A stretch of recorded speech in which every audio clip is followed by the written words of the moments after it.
All right, in this video, we're going to talk about how to cut down a Lionel 022 switch. The goal of this is to take out the severity of the curve. Right now it's a 45-degree angle, and to bring it back to the third tie to take out about 13 degrees of the curve. This allows for tighter crossovers and tighter yard tracks. You could do this with 1, 2, or 3 switches to get a real tight yard, and that's the goal of this project.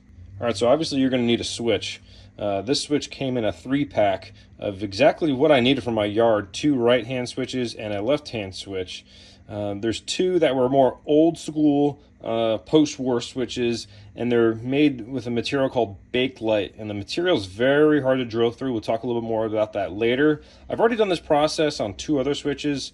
One, like I said, one identical to this, and a left-hand switch that is more of a modern 022 switch. The plastic is much softer and much easier to use. It was in rough shape. These switches were not working. The diverging root had no power, the lantern had no power, and the remote did not work. So I had to do some work to get it working to this point, but that's a whole separate issue. We're just talking about how to cut down a switch. Some of the tools you'll need is a very small flathead screwdriver. Get the smallest one you can find. Some pliers, tin snips, a file, a box cutter, any sort of soldering iron will work. This is super duper cheap. I recommend having an extra pin and a block with some rails in it. We'll talk about that later, and an oscillating saw to get this job done. First thing you need to do is take the switch apart. Screw half flathead right there, and then 2 tiny flatheads at the top. Take those out and get this switch exposed and apart. So in order to do this, you're essentially going to cut from the top of this third tie. If you count 1, 2, the top of the third tie, a straight line across, and then straight up. I'm going to take my razor blade, I'm going to mark and notch a line coming down to know where to cut there, and across, just so I know exactly where to go. And of course, I've already forgotten the most important part of this job, the hacksaw. How could I forget that? This is a fine-tooth blade. I think they call it 32 teeth per inch. Very fine. It'll prevent you from getting caught up on any of the rails or pulling anything, damage anything, making a good clean cut. It's a Lennox blade, decent quality. And I'm going to go ahead and cut the line there and cut the line there, and we'll show you what it looks like when it's done. All right, we've taken that section of curve out, and it already looks really cool. Kind of more of a mellow curve and everything. So what we're left with is some Bakelite on the inside there, and the goal is to cut out holes for the pin.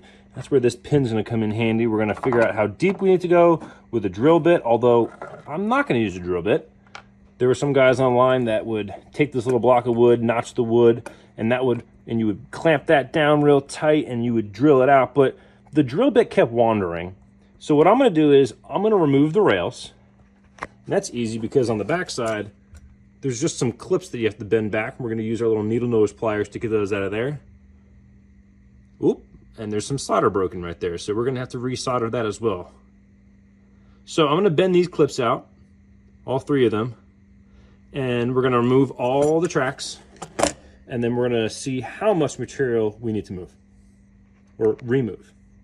With the 3 rails removed, we can easily see the material that we need to remove.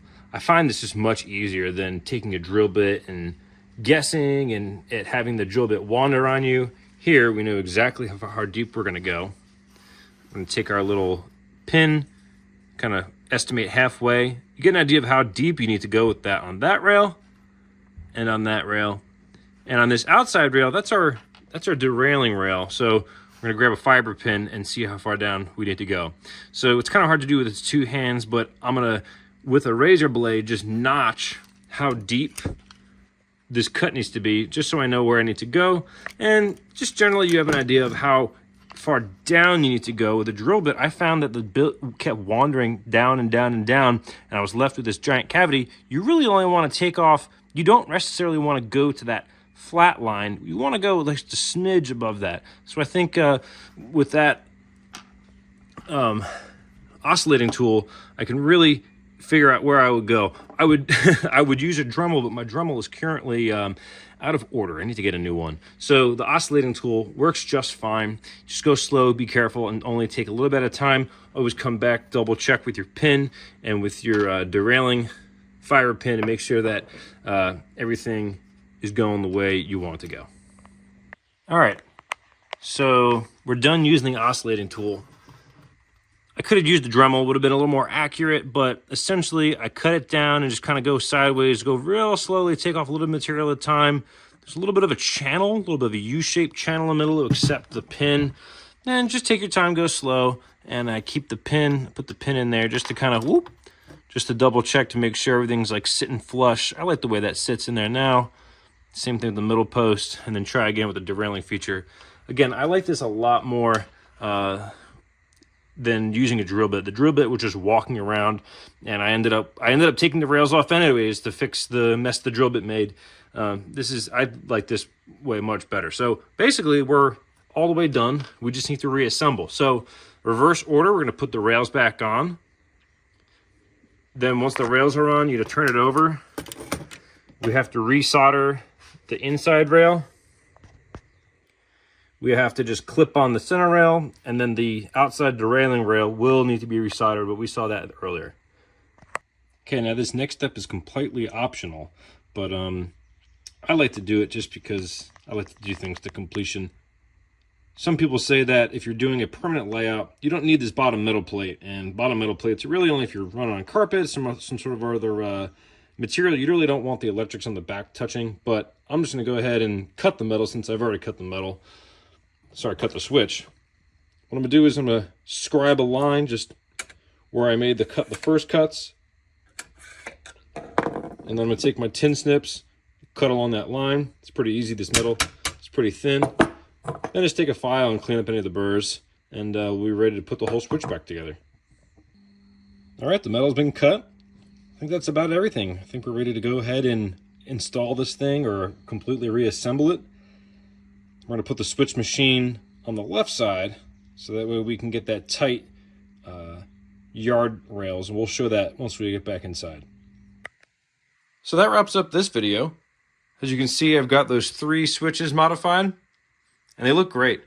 They're kind of reminiscent of the early thousands plastic switches that never worked well. So these 022 switches in their modified form are going to be real workhorses, and the yard looks great. Can't wait to have some cars, some industry, some other stuff over here as I get everything installed and wired up. And it's very functional. This table's only 5 by 12, and it's nice to have some tight lines here for a cool industrial space. If you found this video helpful, hit the like button and subscribe for more train-related content. I hope you enjoyed, and I hope you have a great week.